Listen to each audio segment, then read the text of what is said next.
Bueno, dentro de esa estructura mecánica tenemos los puntos a definir. Primeramente, el precio del producto o servicio que yo voy a poner a disposición del consumidor dentro de ese mercado, que debe siempre apostar a tener un proceso interno más eficiente que disminuyan los costos de elaboración del producto. Recuerden que cuando mi margen de costos sea más bajo, quizás también en ocasiones mi utilidad puede ser mayor, ¿sí? Los planes de pago, el objetivo es que nuestros clientes dejen de lado el tema del precio y aprovechen los beneficios que ofreces. Esto también es un punto importante. El cliente me tiene que comprar a mí no por el precio, ¿sí? Sino por los beneficios que otorga mi producto o servicio para la necesidad que ese cliente tiene, ¿sí? También las fuerzas de ventas, así se determina el número de vendedores que yo necesito para iniciar, así como el perfil que necesita tener ese vendedor y las habilidades requeridas para colocar tu oferta en el mercado con éxito. Entonces, dependiendo del producto o servicio, también yo debo determinar la fuerza de venta que necesito, es decir, la cantidad de vendedores y las habilidades que necesitan tener estos vendedores como para vender ese producto o ese servicio. También es importante dentro de esa estructura mecánica tener en cuenta los canales de comunicación. Tener siempre definido el perfil del consumidor para elegir cuál de las siguientes opciones nos va a convenir. Al hablar netamente de los canales de comunicación, es importante mencionar que dependiendo del público o de la población meta que yo tenga, voy a dirigir mi comunicación. ¿Está bien? O sea, ¿dónde está mi cliente? Tiene que estar la publicidad de mi negocio. Si yo dirijo a un público, por ejemplo, de 18 a 25 años, bueno, pues redes sociales es un lugar o es un canal de comunicación que yo debo necesariamente manejar para poder llegar, ¿sí? Al hablar de la estructura de producción y de la estructura financiera en sí, se considera importante que el emprendedor tenga plasmado todos los detalles económicos del negocio desde el inicio hasta o incluyendo todo el proceso del emprendimiento, pues esto le permitirá observar los resultados económicos reales del mismo. Es decir, determinar en qué momento yo quizás obtuve mayores ganancias, en qué momento obtuve menores, ¿sí? Y cómo se fue moviendo todo lo relacionado a la producción y a la parte financiera. En cuanto al talento humano de la organización, se pretende que el negocio escale y consiga estabilizarse, permitiendo también el ingreso de más colaboradores de la empresa. Si yo inicio, quizás únicamente yo, ese negocio, la proyección que yo debo hacer es que en el corto plazo, ¿sí? La cantidad de talentos humanos vaya creciendo. Es decir, incluir personas que me puedan ayudar y que de ese modo también el trabajo sea más limpio, más pulcro. ¿Está bien? Entonces, cuando haya un equipo de trabajo, es importante que se delimiten necesariamente las funciones, responsabilidades, todo lo referente a salarios o sueldos y las prestaciones de acuerdo al rol que se tenga. Es decir, determinar específicamente el perfil de esa persona y también determinar la remuneración que va a percibir con su trabajo.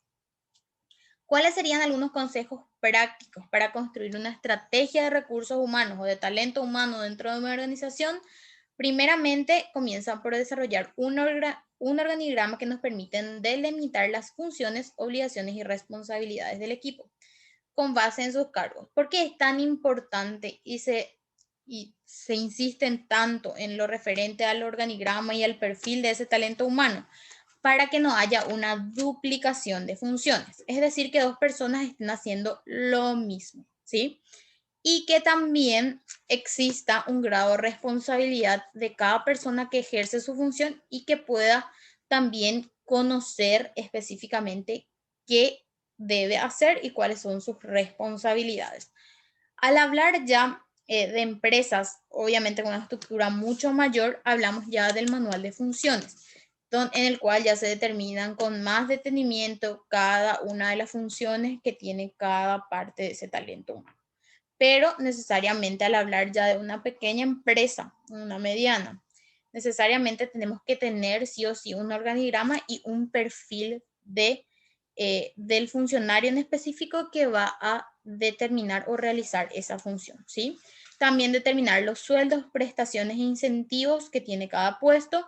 Y si bien es cierto que será difícil igualar los salarios que ofrecen las empresas que tienen quizás ya años operando, también lo que se puede hacer es premiar los esfuerzos del equipo con bonos o reconocimientos por sus logros destacados. También se pueden hacer sorteos mensuales, por ejemplo, y eso también o determinar quién es el funcionario del mes o el funcionario de la semana, y eso ya sería también como un premio y un estímulo para la persona que está trabajando con nosotros, ¿sí? Y elaborar una tabla en la que se identifique al líder de cada estrategia implementada al interior de la organización, incluyendo también las funciones, la gente a cargo y las metas a alcanzar en un periodo que deben reportarse sus resultados.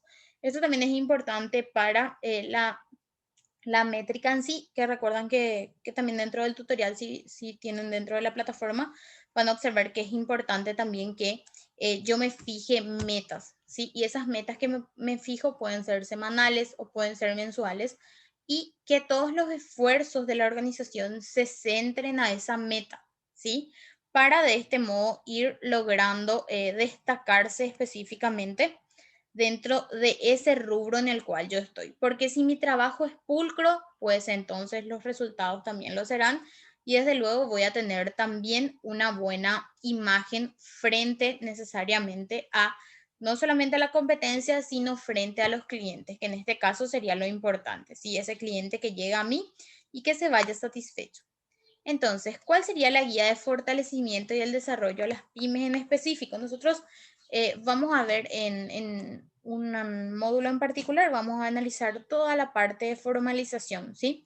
Pero aquí tenemos ya una guía de fortalecimiento y desarrollo que debe necesariamente la empresa tener un nombre, razón social de la empresa, debe tener un RUC, debe fijarse también la antigüedad de ese negocio y la identificación del postulante. Y en este caso es importante también dependiendo del tipo de organización. En este caso hablan de SA y de SRL. Esto ya no engloba dentro del contenido del curso en particular, pero yo les voy a subir a la plataforma un pequeño cuadro que identifican necesariamente las diferencias y también las semejanzas entre una SA o una sociedad anónima y una sociedad de responsabilidad limitada, para que ustedes tengan conocimientos de cuál es la diferencia entre cada tipo de sociedad en particular. En cuanto a la guía de fortalecimiento y desarrollo, hablando nuevamente con eso, ¿sí? Esto va a determinar o se va a especificar de acuerdo a la necesidad o al problema que nuestra propuesta de negocios determina o necesita cubrir. Siempre tienen que notar que todo emprendimiento va a salir de una necesidad, como hablábamos en el inicio con las unidades, ¿sí? Hablábamos de que necesariamente yo debo identificar un problema y que de allí nace la idea de negocios, ¿sí? En este caso, habla del nombre y apellido, del número de cédula, de la dirección, ciudad, departamento, el nombre de fantasía que puede tener la empresa, la profesión, nacionalidad, fecha de nacimiento, el correo electrónico, también el teléfono, la actividad actual, describir el producto o servicio que ofrece su empresa y describir brevemente qué necesidad o problema resuelve su producto o servicio. Como les decía, siempre que ustedes tengan una pymes o que ustedes necesariamente le guíen a su participante, ustedes tienen que saber que todo negocio nace de una necesidad que se requiere cubrir. Entonces, necesariamente el emprendedor debe saber cuál es la necesidad que cubre su negocio, y debe saber también cuál es el punto que le diferencia a su producto o servicio de todo lo demás que se encuentra dentro del mercado. Entonces, ¿qué preguntas o qué aspectos debería tener en cuenta? Primeramente, ¿quién es el cliente? Y describir sus características. Entonces, es importante determinar quién es mi cliente, ¿sí? O quién es la persona que está pagando por el servicio que yo estoy dando.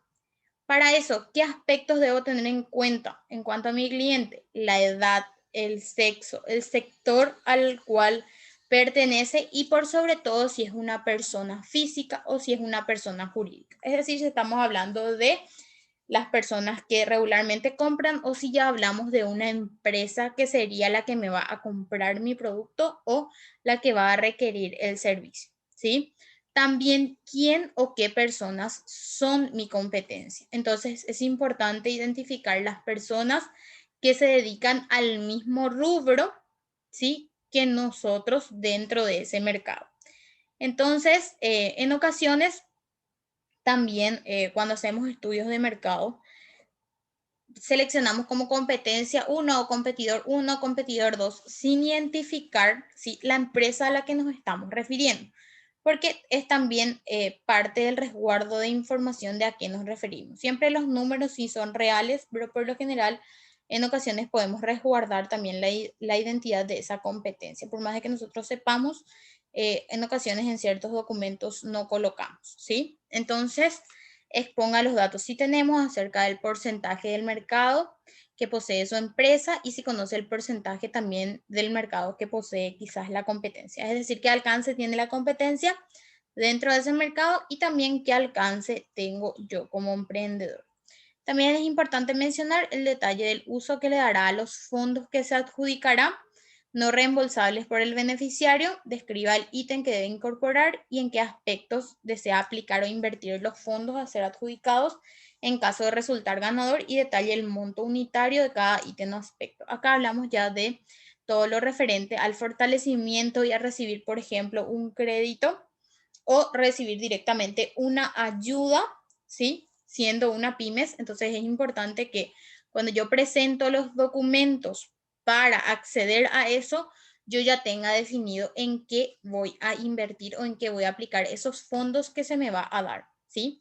Y es importante detallar cada monto unitario de lo que deseo invertir o en qué deseo invertir ese dinero y eso también quizás me ayudará a obtenerlo, ¿sí? Y describir también el detalle por lo menos de una facturación total correspondiente a los últimos 6 meses, o sea, cómo se fue comportando en el negocio en los últimos 6 meses en cuanto a ingresos y egresos.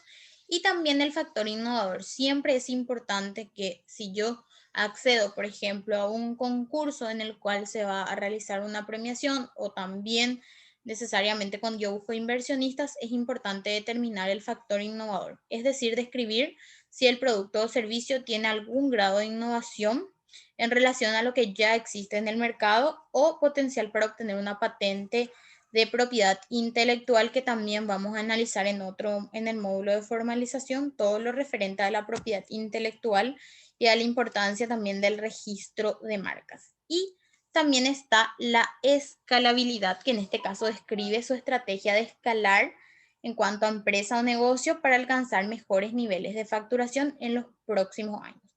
Los ejemplos, poder vender quizás franquicias, representaciones, podemos también incorporar mayor tecnología propia o importada, dedicar un aspecto importante o unos recursos a la investigación y al desarrollo aplicado, al registro y venta de patentes de propiedad intelectual. Entonces eso también me puede ayudar a mí como pymes a crecer y a fortalecerme.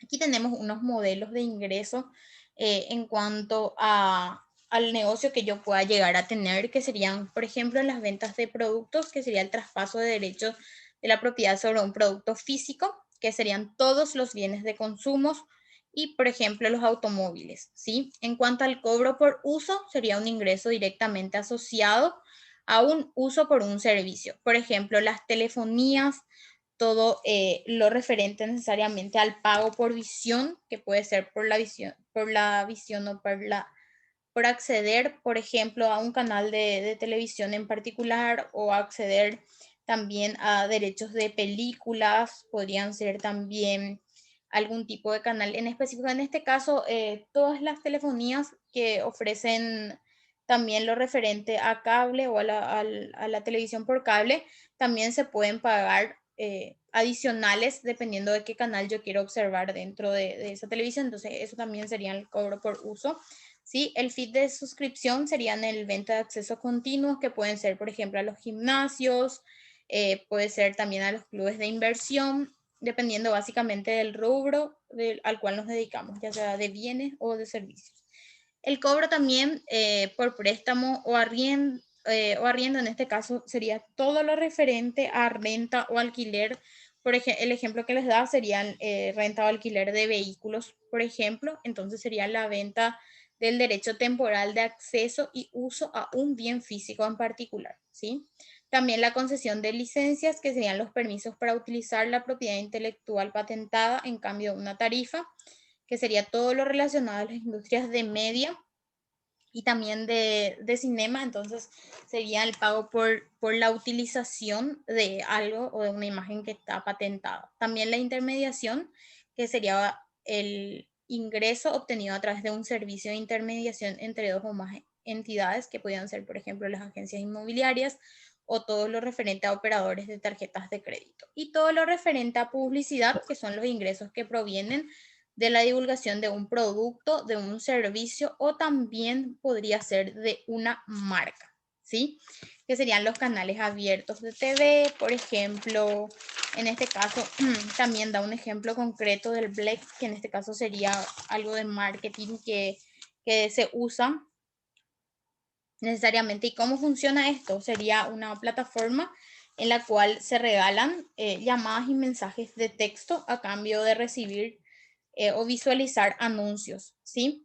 Por lo general Black está dirigido a los jóvenes británicos. Fue el ejemplo de donde obtuvimos, nace de allí, en el cual por pagar, o sea, básicamente la aplicación lo que hace es regalarme mensajes de texto o regalarme necesariamente llamadas de voz, ¿sí? Por yo publicitar o ver básicamente publicidad. Básicamente eso es lo que hace. O sea, me pagan por ver la publicidad. En cuanto al ejemplo de modelos de ingresos, tenemos las ventas de activos, que serían la venta de pertenencia directa al producto físico, como por ejemplo comprar un vehículo con un título de pertenencia referente a ese producto físico. Las tarifas por uso, donde la tarifa es proporcional al uso del producto. Por ejemplo, los planes de telefonías. Las tarifas de suscripción, que se cobra una tarifa con la frecuencia del tiempo por el uso del producto. La renta del producto, aquí se busca que se pague necesariamente por un uso temporal del producto. También tenemos las licencias, que se cobra por adquirir una licencia del producto, que a menudo cuando se adquiere una licencia de uso de productos suele por lo general, en la mayor parte de los casos, ser permanente. También tenemos las tarifas de intermediarios, que sería obtener un beneficio por reunir diferentes partes de una transacción. Por ejemplo, todo lo referente a los supermercados, que básicamente compran del productor y vuelven a vender, ¿sí? Entonces son intermediarios. Y la publicidad, que se cobra una tarifa por dar a conocer los productos o servicios dentro del mercado. La publicidad ya actualmente no solo se da a través de los medios masivos de comunicación, sino también podemos hacerlo a través de las redes sociales. Bueno, hasta aquí